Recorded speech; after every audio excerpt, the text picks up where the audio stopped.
Sering banget kan kita ngomongin soal kebaikan, tapi apa sih sebenarnya kebaikan sejati itu? Dan apa artinya kita benar-benar melihat dunia dan orang lain dengan jernih? Ternyata, kadang yang kita kira penglihatan paling jelas, justru itulah yang bikin kita buta. Yuk kita gali lebih dalam lagi. Ada nih satu pepatah Jawa yang dalam banget. Simple kelihatannya tapi nancep. Ora usah pamer apikmu apa.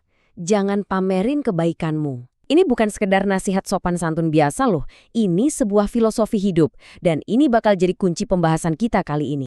Jadi intinya tuh apa sih? Kebaikan sejati itu ya bukan buat pamer, bukan buat pertunjukan. Ia terjadi dalam diam, lewat tindakan yang tulus. Tapi ada sisi lainnya juga. Pepatah ini juga ngajarin gimana kita ngelihat kebaikan orang lain. Kita bisa ikut seneng nggak? Atau malah ngerasa, wah kesaingin nih. Nah, kerangka berpikir inilah yang bakal kita uji dalam sebuah kisah yang luar biasa kuat. Oke, cukup filosofinya. Sekarang kita lompat ke sebuah kisah. Anggap aja ini studi kasusnya deh. Ceritanya ini soal penglihatan. Dan bukan cuma soal mata fisik ya, tapi jauh lebih dalam dari itu, ini soal mata hati dan pikiran. Nah, ceritanya dibuka dengan pertanyaan yang manusiawi banget sih. Ada orang buta dari lahir dan coba tebak reaksi pertama orang-orang di sekitarnya. Bukan, gimana cara bantu dia ya? Tapi malah, ini salah siapa sih? Apakah dosanya sendiri atau dosa orang tuanya? Fokusnya itu langsung nyari kambing hitam, bukan empati. Dan jawaban yang muncul, wah ini benar-benar membalikan meja 180 derajat. Jawabannya itu bukan soal masa lalu, bukan nyalain siapa-siapa, tapi justru soal masa depan. Ini terjadi supaya kuasa Tuhan bisa dinyatakan lewat dia. Fokusnya langsung geser total, dari penghakiman jadi sebuah kesempatan, dari kutukan jadi sebuah tujuan. Cara penyembuhannya pun, anehnya, sederhana banget. Membumi. Cuma lumpur, iya, lumpur dari ludah terus diolesin ke mata. Nggak ada mantra, nggak ada upacara-upacara ribet. Tapi ada satu syarat, pria ini harus pergi ke kolam Siloam buat basuh muka. Perintah yang agak aneh kan, tapi disinilah kuncinya. Dia nurut. Dia pergi, dia basuh mukanya, dan untuk pertama kali seumur hidupnya, dia bisa melihat. Coba kita pikirin deh. Logikanya, kalau ada keajaiban kayak gini, harusnya semua orang seneng dong kan? Semua pada bersyukur bareng-bareng. Tapi yang terjadi justru sebaliknya. Benar-benar 180 derajat beda. Satu tindakan kebaikan yang luar biasa ini malah jadi sumber perpecahan yang sengit. Loh, kok bisa? Nah, ini dia nih biang keroknya. Ternyata penyembuhan itu dilakuin pas hari Sabat, hari suci, di mana menurut aturan nggak boleh ada yang bekerja. Jadi, disinilah benturannya terjadi. Di satu sisi, ada perbuatan baik yang ngubah hidup orang. Di sisi lain, ada aturan yang dilanggar. Dan buat sebagian orang, ternyata aturan itu jauh lebih penting daripada manusianya. Dan di sini kita bisa lihat kubu-kubunya langsung kebentuk. Ada kubu pertama yang saklek banget sama aturan. Pokoknya dia ngelanggar Sabat. Titik. Dia bukan dari Tuhan. Tapi, ada juga kubu kedua yang logikanya masih jalan. Tunggu dulu. Masa si orang jahat bisa bikin keajaiban kayak gini? Mereka semua ngelihat kejadian yang persis sama, tapi kacamata dogma mereka bikin mereka gagal total melihat kebenaran yang ada di depan mata. Oke, sekarang fokus ceritanya geser lagi. Kita balik ke orang yang paling penting di sini. Si pria yang tadinya buta. Bukannya lagi happy-happy ngerayain penglihatan barunya, dia malah diseret buat diinterogasi. Kebayang nggak?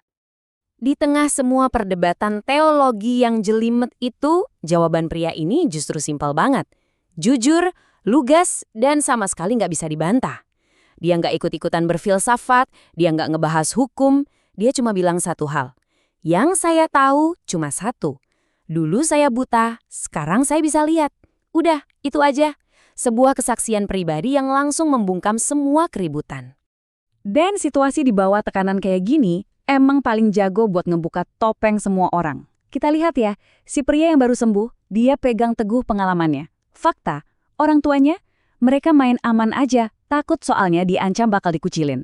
Nah, para pemuka agama ini, mereka kekeh sama dogma mereka, nolak bukti apapun yang nggak sesuai sama keyakinan mereka.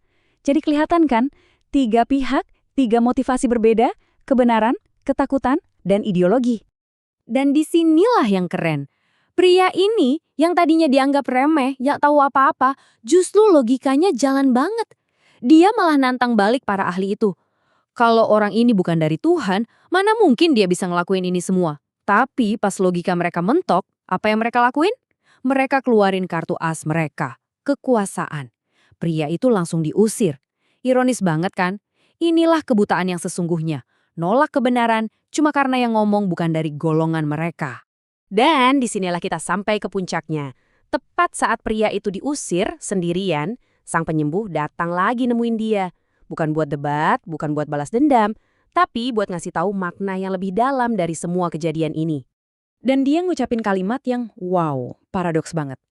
Aku datang supaya yang nggak bisa lihat jadi bisa lihat, dan yang ngerasa bisa lihat justru jadi buta. Tunggu, gimana maksudnya? Ini bukan soal hukuman ya, tapi ini soal menyingkap, membuka apa yang tersembunyi. Momen ini tuh kayak cermin raksasa. Buat mereka yang rendah hati, yang ngerasa aku nggak tahu, mata mereka jadi kebuka. Tapi sebaliknya, buat mereka yang sombong, yang ngerasa aku udah paling tahu segalanya, justru momen ini nunjukin betapa butanya mereka selama ini. Nah, ini dia pukulan telaknya. Pas para pemuka agama ini nanya, oh jadi maksudmu kami juga buta? Jawabannya itu nusuk banget. Kalau kalian ngaku buta, kalian justru nggak salah. Tapi karena kalian sombong bilang kami bisa melihat, ya kesalahan itu tetap ada pada kalian. Jadi kebutaan yang paling parah itu bukan soal mata fisik, tapi soal arogansi. Soal keyakinan buta bahwa kita udah paling benar. Dan ini membawa kita muter balik lagi ke titik awal kita, ke pepatah Jawa tadi. Ora usah pamer apikmu opo. Ternyata penglihatan sejati sama kebaikan sejati itu akarnya sama persis, kerendahan hati.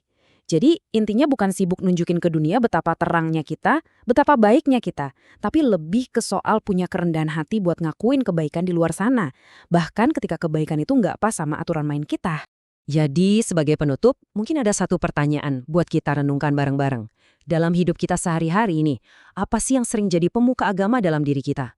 Aturan-aturan kaku kita, keyakinan kita yang udah harga mati, atau mungkin rasa takut kita? Apa yang sering bikin kita jadi buta sama kebaikan-kebaikan kecil yang mungkin lagi terjadi tepat di depan mata kita?